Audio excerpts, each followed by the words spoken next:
And welcome back to the Red Booth Show. We're here with actor Mike Falkow. And you were talking about your new movie, The Train to Zakopané. Is that how you say it? Zakopané. Zakopané? Okay, almost got it right. So close. It's hard, but it's got a little thing on the end, and I'm like, how do you say that?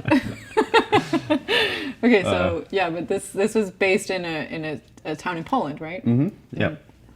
So you were just talking to me before the break about how the lead actress had a hard time with this because of Yeah, because she has to deal with such hateful elements of the character, and then to try and she's a very sweet and intelligent and just a lovely person, and so to have to then embody someone else who's like spitting like a Nazi. Well, I mean, they weren't Nazis yet, but yeah.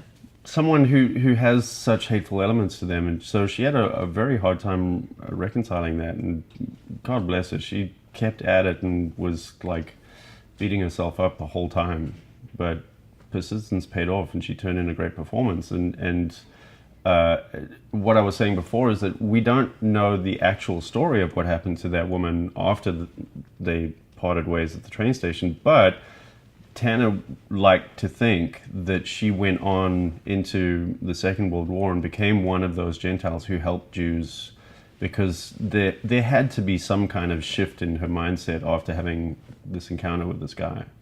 Definitely, So, I'm sure. Yeah. And who knows? I mean, that was sort of a comforting thought to her. Well, maybe she went off and did that, and who knows? Maybe she did. Maybe. Yeah. We'll never know. But at least we can see what happened in the real story, the true life story of the movie and everything. Yeah. Yeah. So now you were doing the play for a year before that, and that must have been a lot of work. It was. Yeah. We did 4 nights a week. 4 nights, that's pretty frequent. Yeah, and then but we had such a luxury of time because we had Henry's company is very well funded, and so we had in LA doing theater is like you get maybe a week of rehearsal and then you do a 6-week run and you're done.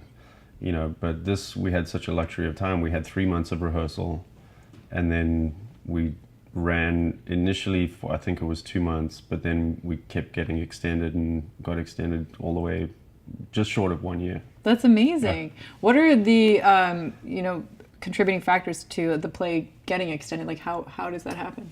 Well, it was it sort of caught fire amongst the Jewish community, and we had a lot of people coming because we got very good press, and also they advertised it in the LA Weekly once a week, and it was on billboards, on bus, the back of buses and stuff. And nice. So, yeah, it was lots of good promotion. Driving around and go, hey, that's my face. That's right. Yeah. And it's all done in sort of the film noir style of everything. So yeah, very cool.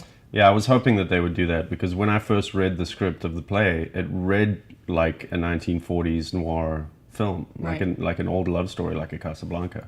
Yeah. And I just fell in love with it. I got to the final scene and I was in tears, and I picked up the phone, called him, and I was like, yeah, count me in, like that. I have to do this. That's so cool. Yeah. So when did you first start doing the play? When was that? 2014, I think. Nice. And then we ran for a year into 2015. And now the movie is in theaters, right? Yeah. Yeah, it just opened like a week ago. Amazing. Yeah. Congratulations. Thanks.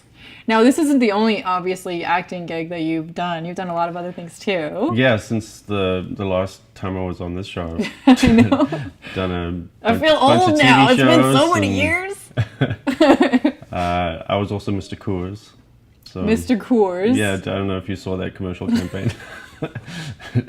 What did you have to do in this commercial? I played the actual guy of Mr. Coors, who started the Coors Company. Wow. And it was like the storyline of him, traveling across the mountains on a horse and finding the perfect water for the perfect distillery, and Nice. Like, apparently, I kind of looked like the guy. I didn't know that, but yeah, they showed me a picture, and I was like, yeah, kind of. Sure. So you were playing the original cowboy pioneer guy. Yeah. Well, I mean, he wasn't a cowboy, but fine. He was a beer maker. He's a beer maker. Yeah. He didn't have to wear a hat, though. I did. Yeah. See? Okay. So. Yeah, it was fun. Got to hang out with real cowboys, and they taught me how to ride horses, and it was amazing. That's yeah, We were awesome. in the mountains of Colorado for a week. Those are the best, Yeah. definitely. Yeah. That's cool. And a Yeah. national commercial, obviously. So Yeah, so we made a couple spots out of that, and those ran for like 2 years.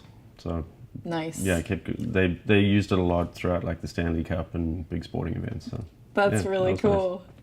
Now, things have changed a lot with the commercial industry, wouldn't you say? Like in terms of having a national commercial as an actor.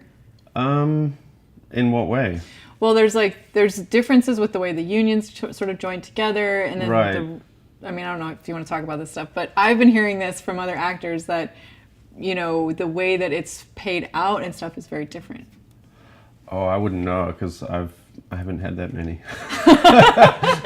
Well, then I've done like maybe a handful since I started acting, but Yeah. you know, this was certainly the biggest. That's cool. And so I don't really have much else to compare it to. to compare, 'cause, right. You know, like did some smaller ones before, and it was like, hey, I got some money. you know?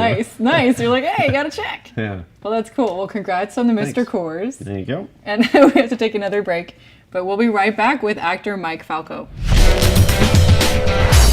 Well, thanks for watching my interview with Mike Falkow so far. Click on this link to watch the rest of our interview.